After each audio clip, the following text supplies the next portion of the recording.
이 시간에는 한나의 기도라는 제목을 가지고 정유 목사님 설교하실 때 은혜의 시간 되시기 바랍니다.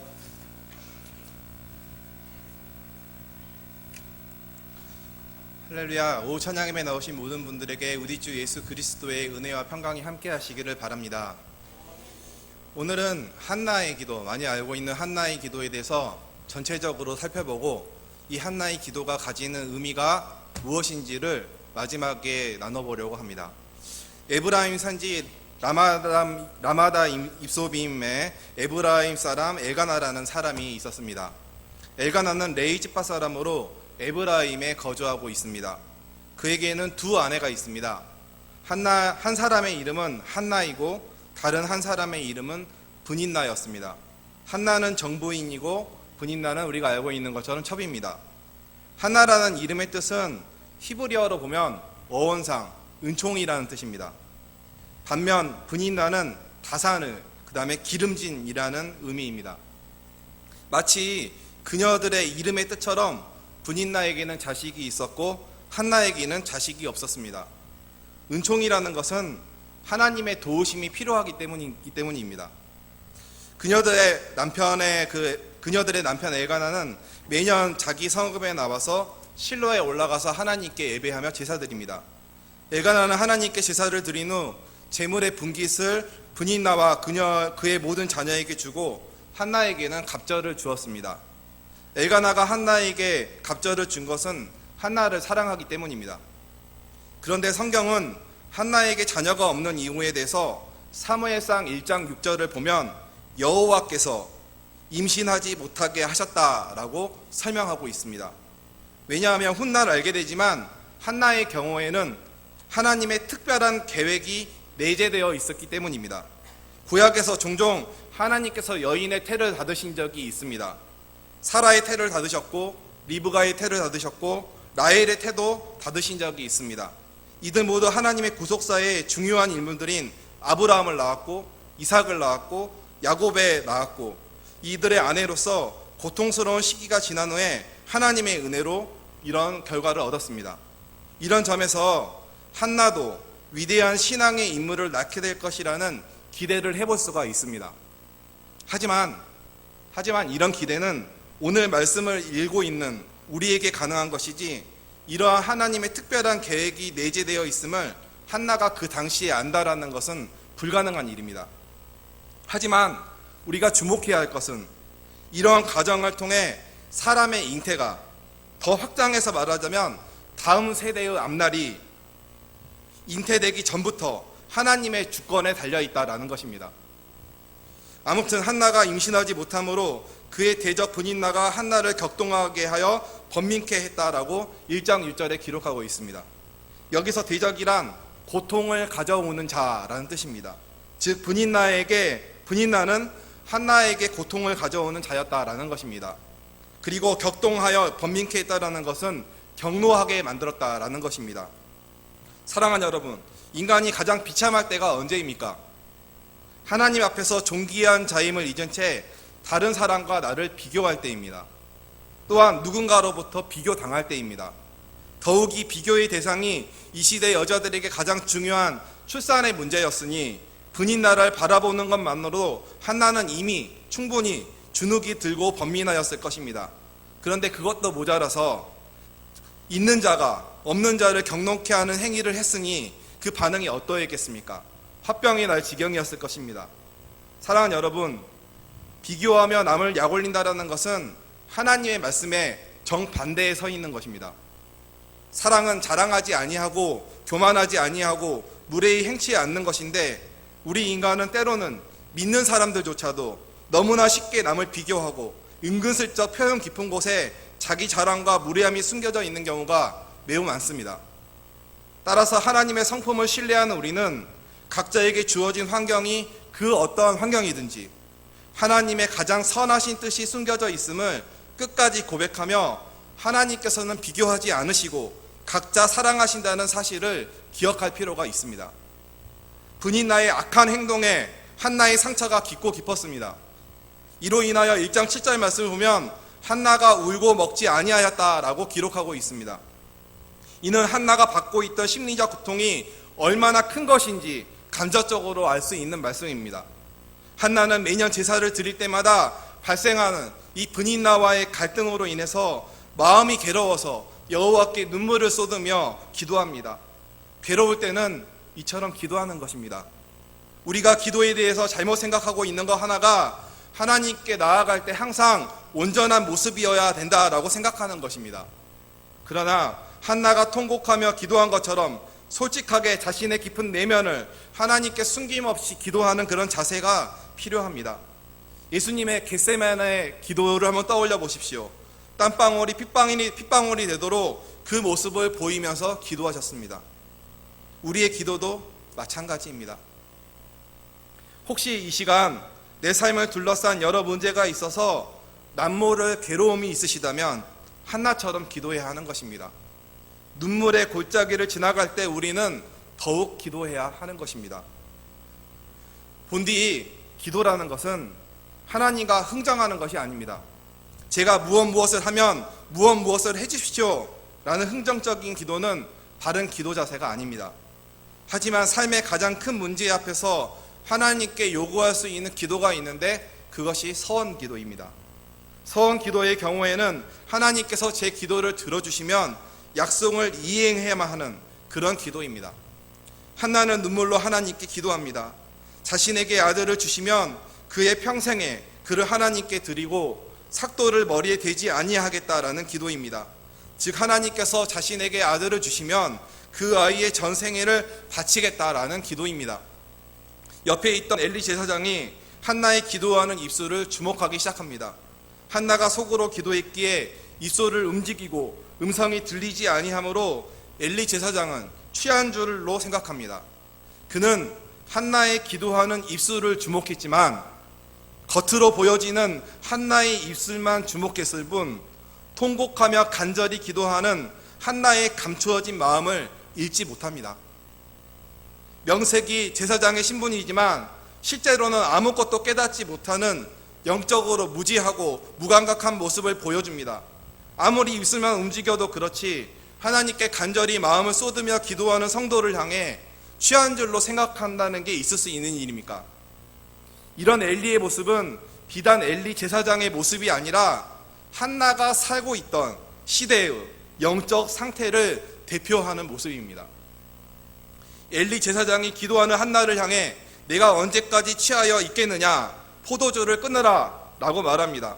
예를 들면 생생하게 현장감을 재현하기 위해서 여기 계신 성도님 한 분이 속마음으로 입술을 움직이며 삶의 긴급한 문제를 놓고 전심으로 기도하고 있는데 제가 그분을 보고 권사님 술 좀 끊으시죠. 이러면 제가 정상적인 목회자이겠습니까? 아닙니다. 술 취한 사람처럼 영적으로 무뎌져 있는 사람은 오히려 엘리 제사장이었다고 할 수 있는 것입니다. 한나는 대답합니다. 내 주여, 그러지 아니하나이다. 나는 마음이 슬픈 여자라. 포도주나 독주를 마신 것이 아니요 여호와 앞에 내 심정을 통한 것뿐이오니 당신의 여종을 악한 여자로 여기지 마옵소서. 내가 지금까지 말한 것은 나의 원통함과 격분됨이 많기 때문이다. 이에 엘리가 대답합니다. 평안히 가라. 이스라엘의 하나님이 내가 기도하여 구한 것을 허락하시기를 원하노라. 다시 한나가 대답합니다. 당신의 여종이 당신께 은혜 있기를 원하나이다. 이렇게 해서 우리가 잘 알고 있는 한나의 서원 기도와 이에 대한 엘리 제사장의 대화는 끝납니다. 사랑하는 성도 여러분, 한나의 기도를 보며 우리가 관심을 가지고 주목해야 될 한나의 몇 가지 신앙 태도가 있습니다.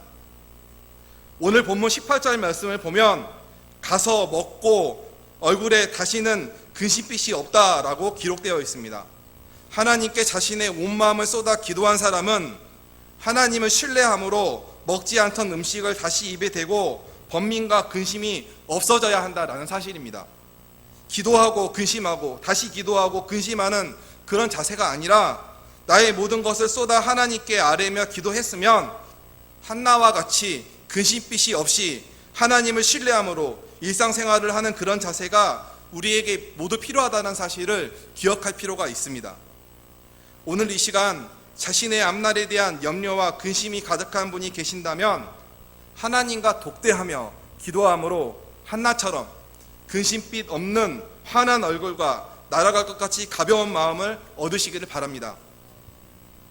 하나님께서는 한나를 생각하시어 태의 문을 여시고 한나가 임신하여 아들을 낳았는데 그의 이름을 사무엘이라고 합니다.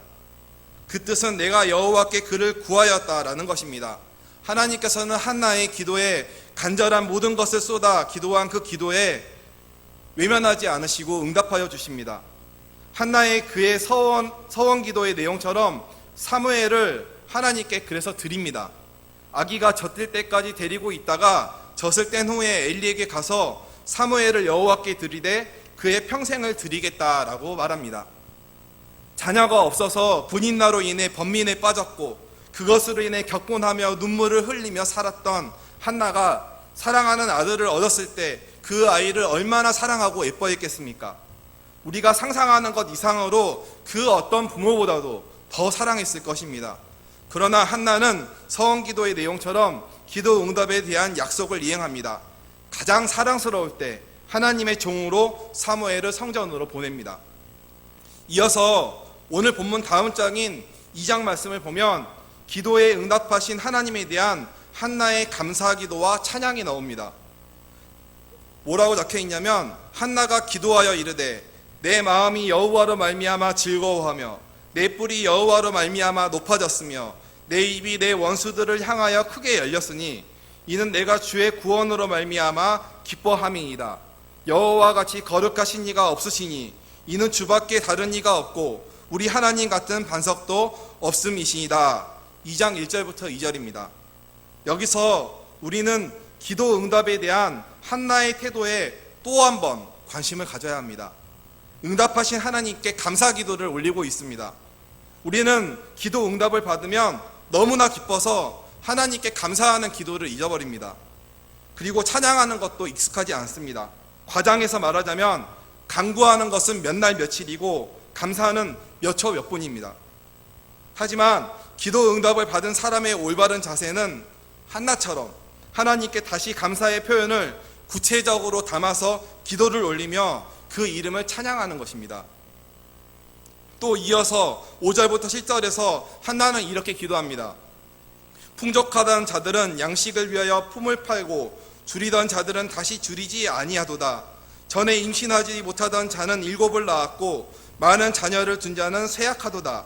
여호와는 죽이기도 하시고 살리기도 하시며 수월에 내리기도 하시고 거기에 올리기도 하시는도다. 여호와는 가난하게도 하시고 부하게도 하시고 낮추시기도 하시고 높이기도 하시는도다. 사랑하는 여러분, 꼭 기억하시기 바랍니다. 우리 하나님은 역전시키시는 하나님이십니다. 그를 신뢰하고 의지하는 자를 어려운 상황에서 건져내시고 상황을 역전시켜 주시는 분이십니다. 한나의 기도와 같이 우리의 기도는 우리 주위를 둘러싼 환경을 역전시키시는 하나님의 능력을 마음에 새기고 모든 상황 속에서 두 손을 꼭 모아 하나님을 신뢰하며 기도하는 것입니다. 한나의 이름이 의미하는 은총처럼 하나님의 은혜로 모든 상황이 역전되었고 내 뿔이 여호와로 말미암아 높아졌다라는 고백처럼 하나님으로 인하여 한나의 힘이 강하여졌습니다. 이와 같이 여기 계신 모든 분들의 뿔 또한 높아져 힘이 되신 하나님을 향한 찬양이 그치지 않기를 바랍니다. 또한 하나님의 능력 가운데 그 어떤 현실에 놓여있든 기도하는 손으로 말미암아 하나님께서 저와 여러분을 높여주시기를 바랍니다. 또 이어서 한나의 찬양 중 우리가 주목해야 될 부분은 2장 10절입니다. 여호와를 대적하는 자는 산산이 깨어질 것이라 하늘에서 우레로 그들을 치시리로다. 여호와께서 땅끝까지 심판을 내리시고 자기 왕에게 힘을 주시며 자기의 기름 부음 받은 자의 뿔을 높이시리로다 하니라. 하나님께서 자기 왕에게 힘을 주시며 자기의 기름 부음 받은 자의 뿔을 높이실 것이라는 이 한나의 믿음의 고백은 그 후에 궁극적으로 헬라어로 기름을 부음 받은 자, 즉 히브리어에서 메시아에 대한 예언이 됩니다. 일반적으로 구약시대 당시 기름을 받는 대상은 왕, 선지자, 제사장입니다. 한나의 기름 부음을 받는 자의 뿔을 높이신다라는 이 고백은 가장 가깝게는 사무엘을 제사장으로 세우시는 하나님, 또 사울을 왕으로 세우시는 하나님, 그러나 실패한 사울에게 이어서 기름 부음을 받아 하나님의 마음에 합한 사람 다윗 왕을 가르칩니다. 그리고 이것은 기름 부음을 받은 자, 즉 메시아 예수 그리스도를 예표하게 됩니다. 하나님께 기름 부음을 받은 자, 하나님의 영에 감동된 자는 하나님께서 높이신다라는 이 한나의 고백의 성취처럼 오늘 우리가 간절히 기도할 때 하나님의 기름 부으심이 우리 일산신강교회 교회학교 자녀들에게 가득하기를 소망합니다. 그리하여 사무엘처럼 하나님께서 크게 사용하시는 사람이 우리 일산신강교 교회학교를 통해 많이 배출되기를 소망합니다. 사랑하는 여러분, 마지막으로 한나의 기도가 가지는 가장 중요한 의미를 나누고 말씀을 마치려고 합니다. 오늘 이 사무엘상 말씀은 사사시대 말기에 등장하여 그 자신이 이스라엘의 최후의 사사가 되었던 사무엘이 하나님께서 이스라엘의 왕으로 택하신 자에게 기름을 붓고 왕을 세움으로써 사사시대가 마감되고 왕정이 계시되는 과도기의 역사를 다루고 있습니다. 다시 말해서 한나가 기도하던 당시는 하나님도 없고 왕도 없고 자기 소견대로 살았던 죄로 물든 암흑기 같은 그런 시대였습니다. 그렇기에 제사장 엘리가 기도하는 한나 보고 취했다라고 말하는 것입니다.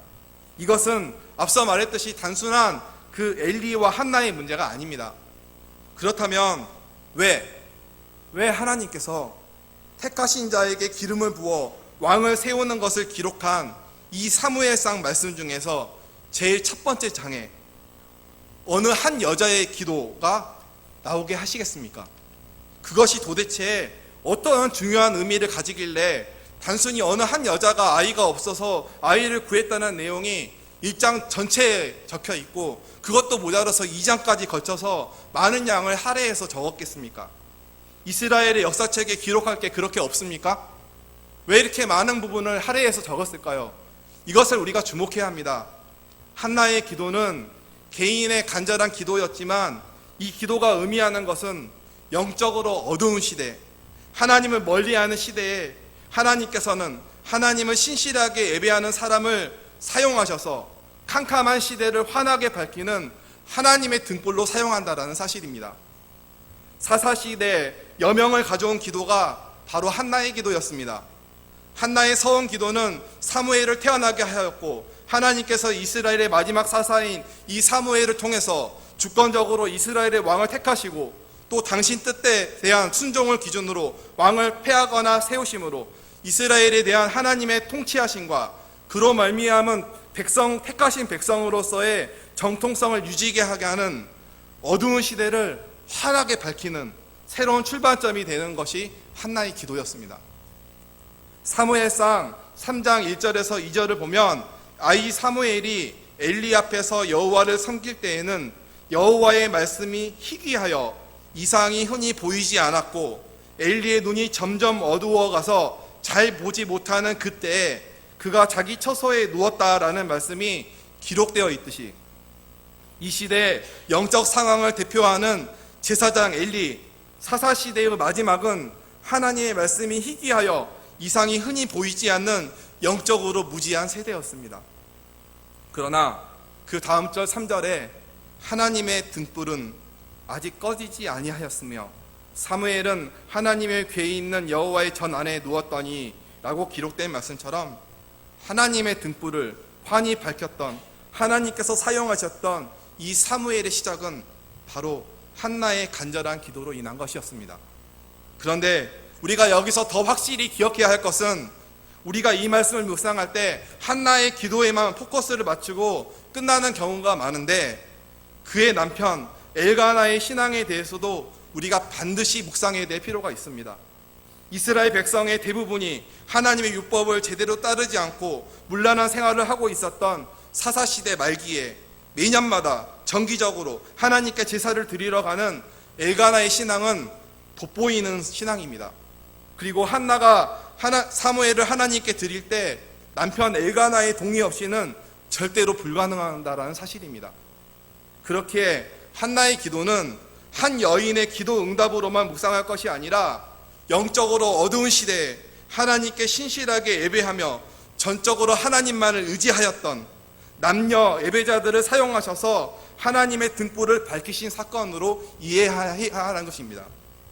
사랑하는 여러분, 오늘 우리가 살고 있는 이 시대는 하나님을 점점 부인하고 말씀을 외면하는 사사시대와 같습니다.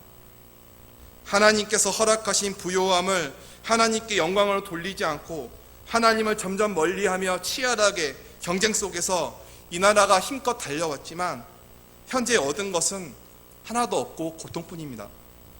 청년 실업률은 11.6%를 훌쩍 넘었고 명예퇴직한 사람은 자영업에 뛰어들어 영세의 자영업자 수가 급격하게 증가하고 있고 사교육비와 양육비가 많아서 자녀를 키우기 힘들어서 아기를 낳지 않아 인구 절벽의 문제를 맞이하고 있습니다. 대한민국 시골 구석구석까지 아이들이 학원 다니느라 주일 성수를 쉽게 어깁니다. 국기원, 토익, 각종 자격증, 국가고시 시험날에는 하나님께 먼저 예배하는 것을 막아서고 있습니다. 한국교회에는 점점 세속화되어져 가서 세습 문제, 그 다음에 가짜 학위 문제로 타락해가고 있고 기도원은 점점 비어가고 있고 변질되어 가고 하나님을 간절히 찾고 부르짖던 부흥회는 더 이상 보기 힘들게 되었습니다. 사랑하는 여러분, 이와 같이 어두운 시대를 다시 환하게 밝힐 수 있는 하나님의 등불을 켤 수 있는 사람이 누구이겠습니까? 그 사람은 한나처럼 모든 일에 하나님을 절대적으로 의지하며 하나님께 내 마음을 토로하고 간절히 기도하는 사람, 엘가나처럼 묵묵히 신실하게 하나님의 말씀에 순종하며 자신의 신앙을 지키는 예배자입니다. 그리고 그러한 예배자가 바로 저와 여러분, 우리 모두입니다. 하나님께서는 저와 여러분을 사용하셔서 이 시대를 다시 하나님의 등불로 환히 밝히기를 원하고 계십니다. 하나님께서는 여기 있는 우리 모두가 삶의 예배자로 서 있을 때 앞으로 일어날 믿음의 다음 세대를 우리를 통해서 일으키시며 하나님께서 다스리시고 통치하시는 새로운 시대를 환하게 열어가실 것입니다. 말씀을 정리하겠습니다. 시대를 밝히는 삶의 예배자로서 저와 여러분 우리 모두가 기도의 등불을 들고 하나님의 등불을 환히 밝힘으로 사무엘과 같은 기름 부음을 받은 복된 믿음의 자녀들을 양육해내기를 소망합니다. 특별히 오늘은 교회학교 교사 헌신 예배인데 우리 교회학교 선생님들을 통해 믿음의 다음 세대가 양육되어지고 그들을 통하여 하나님의 등불이 이 땅에 다시 환하게 밝혀지기를 간절히 소망합니다. 기도하겠습니다. 사랑과 은혜가 풍성하신 하나님, 하나님을 모르고 자기 소견대로 행하는 어둠의 그 시대, 하나님의 말씀이 희귀하여 등불이 희미해져가는 그 시대, 하나님을 신실히 의지하며 하나님을 전적으로 의지하는 남녀 예배자 한 부부를 통해서 하나님께서 사무엘을 낳게 하시고 시대의 등불을 켜시는 것을 우리가 보았습니다. 하나님, 우리가 먼저 하나님을 어두운 하나님을 멀리하는 이 시대에서 먼저 하나님의 말씀을 준행하며 지키는 그런 삶의 예배자가 되기 원합니다. 그래서 우리가 함께 하나님을 의지하며 나아갈 때 우리를 통하여서 하나님의 등불이 이 대한민국에 다시 환하게 펼쳐지기를 원합니다. 하나님, 그러기 위해서 또한 우리 교회학교 교사들을 사용하여 주셔서 이 어두운 시대 하나님의 말씀으로 이 시대를 밝히는 그 교사의 사명을 잘 감당할 수 있도록 우리를 사용하여 주시옵소서. 감사드리며 예수님의 이름으로 기도드립니다. 아멘.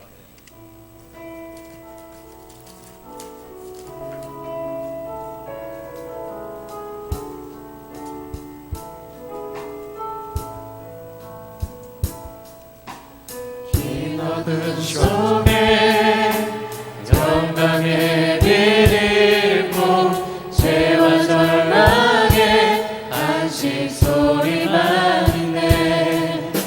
주의 사랑을 여전히 날 기다리시며 날 부르시네. 하나님은 나의 꺼지지 않는 등불이시니 주는 나의 구원이시니 내가 누굴 두려워하리. 주가 찾으시는 종이 되어 나는 주만 섬기리. 주는 나의 소망 되시니 작은 자의 어둠 밝히시니 소망 잃어버린 이 땅 위에 주의 영광 비추리.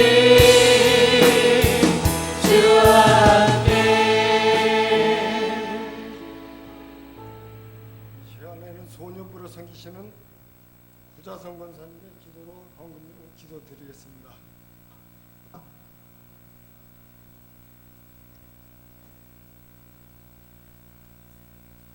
한 영혼을 천하보다 귀하게 여기시는 하나님 감사합니다. 하나님의 자녀로 다음 세대를 책임질 수 있는 어린 생명들을 올바른 하나님